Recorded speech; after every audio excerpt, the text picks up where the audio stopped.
Mpenzi mtazamaji na msikilizaji wa FKTV, mahali popote unapotutazama na kututegea sikio, karibu tena kusikiliza kipindi chetu cha muziki wa nyumbani. Na kwa mara ya kwanza tumekutana na msanii hapa na atajitambulisha mwenyewe. Kajambo?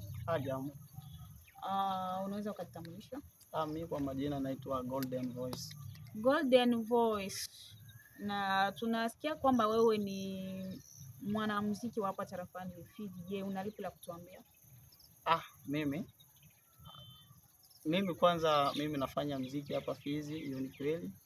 Na tuseme hapa Fizi tunapitia changamoto nyingi kwenye muziki wetu. Unajua, sababu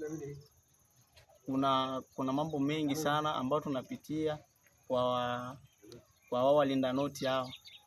Hao walinda noti hawatukabidhi hela. Mambo ya muziki, nini kilichokupa moyo zaidi, wala nini kilichokufurahisha mpaka ukapelekea kupenda muziki?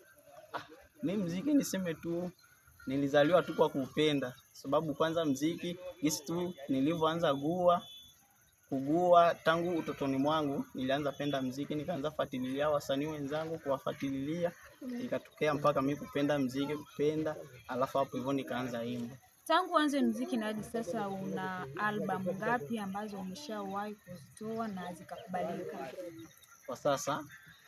Kwa sasa mimi nina album moja tu. Una album moja.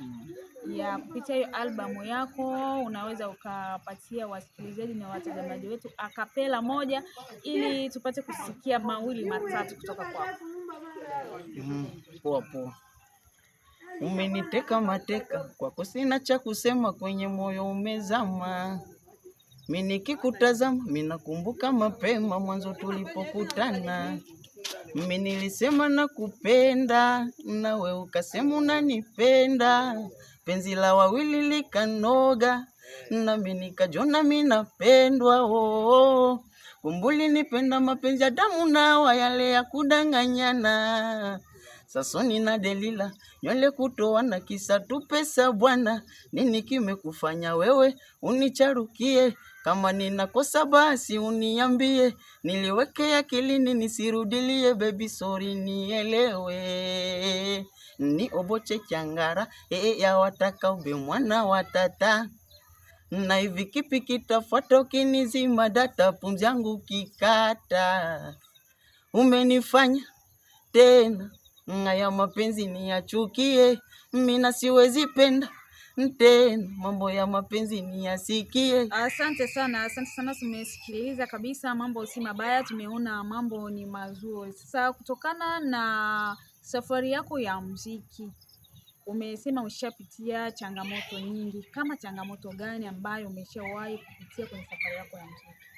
Changamoto zipo nyingi sana, sababu nikianza taja hapa changamoto utafika mpaka mamida za usiku. Acha kwani kutajie changamoto mbili. Unajua kama hizo, kwanza kupata hela ni vigumu sana. Studio tunashuka mguu. Unaona, kwanza Fizi hapa kwetu hakuna studio, vitu kama na hiyo. Sasa una lipi la kuambia mashabiki zako na wapendelevu wote wa kipindi cha muziki? Mimi mashabiki zangu wazidi tu kunipenda na wazidi kunisapoti basi. Vitu kama na hiyo.